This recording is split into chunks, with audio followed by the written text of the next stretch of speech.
อยากสอบแบบเปลี่ยนธรรมศาสตร์ก็ไม่บอกน้องเซรี่อีก เอ้ยไปมึงมาตามกูมา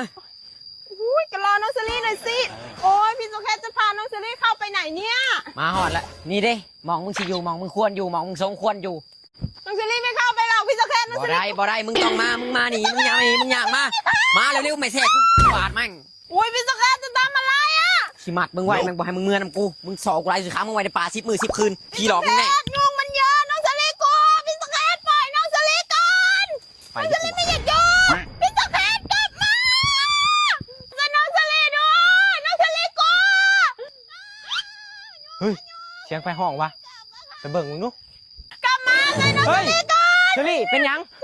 พี่โซแคทมัน ไผ น้องเซรี่ อ้าว ขอบคุณมากพี่คำโบ บ่เป็นหยัง พี่โซแคทขังน้องเซรี่